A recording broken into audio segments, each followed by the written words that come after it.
उन्होंने हाल ही में कई कंपनीज की वाइन रेसिपीज भी एक्वायर की है और भी कंपनीज हमें बड़ा कंपटीशन दे रही हैं। मिस्टर के एरोगेंट टोन में बोले, कंपटीशन से ही और बेटर करने का जज्बा बनता है और हमारे पास ऐसी वाइन्स हैं जो उनके पास नहीं है। जल्दी हमारी एक यूनिक वाइन आने वाली है जो मार्केट में रेवोल्यूशन ला देगी। हमें बस अपनी कोर स्ट्रेंथ्स पर फोकस करना है। उसकी बातें सुनकर कियारा मन ही मन सोच रही थी, इस आदमी में कुछ तो बात है। इसकी हर बात में कॉन्फिडेंस है लेकिन साथ ही मिस्ट्री भी। कौन है ये एक्चुअली और इनके पास जो बिजनेस नॉलेज है वो कहां से आई? ये कंपनी को इतना अच्छे से समझ कैसे रहे हैं? मीटिंग खत्म होने के बाद जब मिस्टर के बाहर निकल रहा था तो कियारा की नजर बार बार उस पर जा रही थी। वह मुड़ मुड़ कर उसे ही देख रही थी जैसे उस पर एक अलग ही जादू चल गया हो। वहीं कबीना मिस्टर के को जाते देख रही थी लेकिन उसके मन में अलग ही थॉट्स चल रहे थे। यो मिस्टर के इतना मिस्टीरियस क्यों है रे? और वेद भी कल से अजीब सा बिहेव कर रहा है, कहीं कोई कनेक्शन तो ना हो। कियारा अपने कैबिन में आने के बाद भी मिस्टर के बारे में ही सोच रही थी। तभी उसके कैबिन का दरवाजा खुला और कियारा अपने ख्यालों से बाहर आई। उसने जैसे ही वेद को देखा वो चिढ़ते हुए बोली, तुम अभी तक कहाँ थे? वेद बहाना बनाते हुए बोला, वो कुछ पर्सनल काम था। कियारा ने हैरानी से पूछा, पर्सनल काम? कौन सा पर्सनल काम इतना इंपॉर्टेंट है जो तुम्हें वर्किंग आवर में ही पूरा करना है? वेद कियारा का बिहेवियर देखकर अपसेट था। मिस्टर के सामने तो कियारा बिल्कुल अलग बिहेव कर रही थी, बार बार उसे देख रही थी, लेकिन जब वो अपने असली रूप यानी वेद बनकर खड़ा है तो कियारा का बिहेवियर बिल्कुल अलग है। वेद ने चिढ़कर कहा, कियारा मैं बच्चा नहीं हूं, हर बात की जस्टिफिकेशन देने की जरूरत नहीं है। अगर कहा पर्सनल काम था तो था। वाह, एटीट्यूड तो देखो, अभी तक तो बहुत हम्बल थे, अचानक से क्या हो गया? वेद ने अपने इमोशन कंट्रोल करते हुए कहा, कुछ नहीं हुआ, बस आज तबीयत ठीक नहीं है, सिर में बहुत दर्द हो रहा है, मुझे रेस्ट करना है, मैं घर जा रहा हूं। ये कहकर वेद जल्दी से ऑफिस से निकल गया। उसे जाते देख कियारा बुदबुदाई, पता नहीं दादी ने क्या देखकर इससे मेरी शादी करवा दी। एक तरफ मिस्टर के हैं जो इतने इंप्रेसिव थे, उनका एक अलग ही क्लास था, और ये वेद, दोनों में जमीन आसमान का फर्क है। वहीं वेद ने कंपनी के बाहर आकर टैक्सी ली और सबरवाल की पुरानी बंद फैक्ट्री की तरफ निकल गया। रास्ते में उसका मन बेचैन था।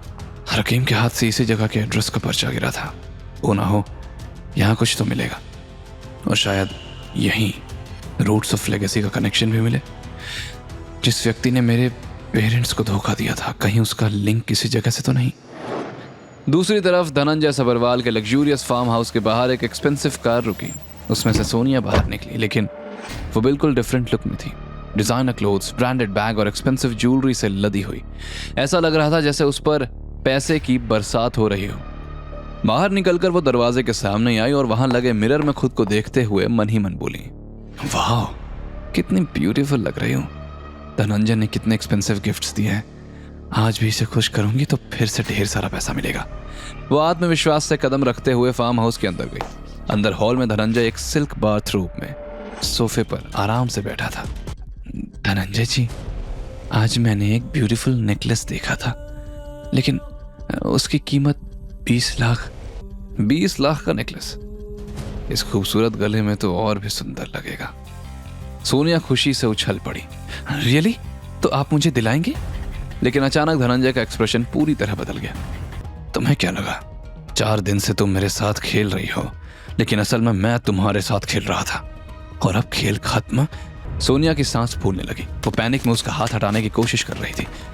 सोनिया, अब मुझे वेद के बारे में बताओ, वरना इसी कमरे में तुम्हारी लाश सड़ेगी और किसी को खबर भी नहीं होगी।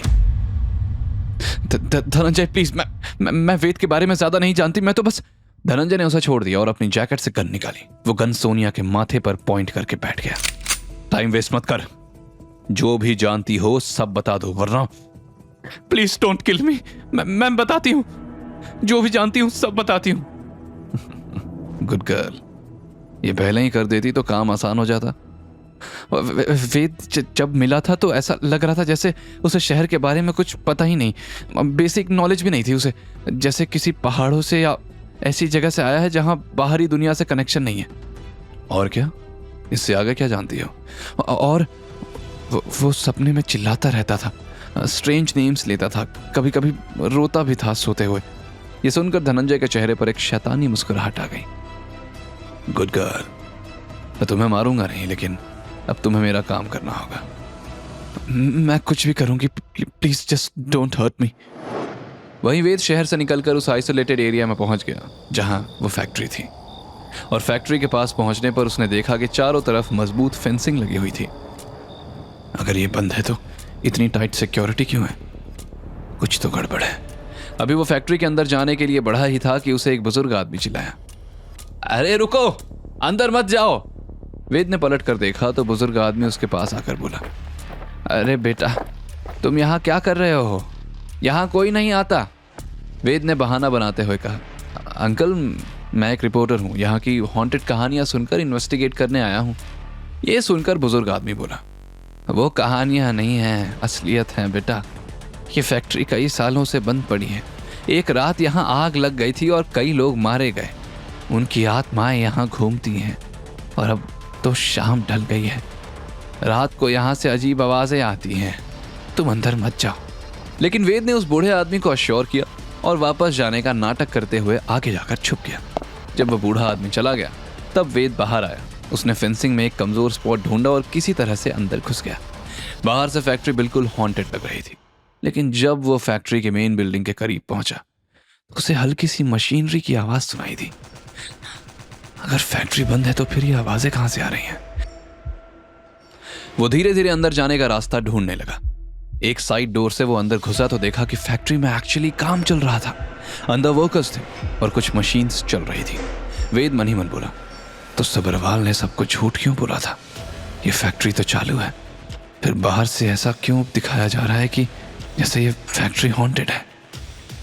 वो छुपकर आसपास देखने लगा। तभी उसकी नजर अमन पर पड़ी जो किसी इंपॉर्टेंट फाइल के साथ एक स्पेसिफिक डायरेक्शन में जा रहा था। वेद चुपचाप अमन के पीछे गया तो उसने देखा कि अमन एक रेस्ट्रिक्टेड एरिया में गया जहां ऑथराइज्ड पर्सनल ओनली का बोर्ड लगा था। वेद मन ही मन बोला, अब समझ आया, भूत प्रेत की कहानी इसलिए फैलाई थी ताकि कोई यहाँ का राज ना जान सके। Smart move. और यहां से वो हमारी सारी वाइन रेसिपीज चुरा रहे हैं। अमन के बाहर निकलने के बाद वेद उस रेस्ट्रिक्टेड एरिया के अंदर घुस गया। वहां एक स्मॉल ऑफिस था जहां कई इंपॉर्टेंट डॉक्यूमेंट्स रखे हुए थे। उसने तुरंत वहां रखे पेपर्स देखना शुरू किया। तभी वहां एक वुडन बॉक्स में उसे कुछ पुराने पेपर्स दिखे। वे पेपर्स पढ़ने के बाद वेद हैरान रह गया। तो ये कियारा के डैड की वाइन रेसिपी के पेपर्स हैं। इसका मतलब सब्रवाल को बहुत पहले ये रेसिपी मिल गई। लेकिन कैसे? किसने चुराए वो पेपर्स?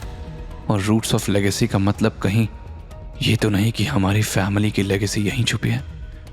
जो व्यक्ति मेरे पेरेंट्स के साथ था, कहीं वही तो नहीं जिसने ये रेसिपी चुराई? उसकी नजर कॉर्नर के एक स्पेसिफिक रूम पर पड़ी। उसने तुरंत पेपर्स को अपनी जैकेट में छुपा लिया और उस रूम के अंदर चला गया।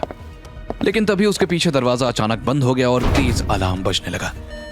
Security breach, unauthorised access detected. Ved panic होकर बोला, शिट, ये रूम सेल्फ डिस्ट्रक्टिव है। अलार्म सिस्टम एक्टिवेट हो गया है। अब मुझे जल्दी से वाइन फेयर के लिए ये रेसिपी पेपर्स लेकर निकलना होगा। चारों तरफ लाल लाइट्स चमकने लगी और वेद को समझ आ गया कि वो मुसीबत में फंस गया है। आगे की कहानी जानने के लिए देखें अगला एपिसोड सिर्फ पॉकेट एफएम के YouTube चैनल पर। और के फॉर किंग के सारे एपिसोड्स को सुनने के लिए डिस्क्रिप्शन में दी लिंक से डाउनलोड करें पॉकेट एफएम ऐप।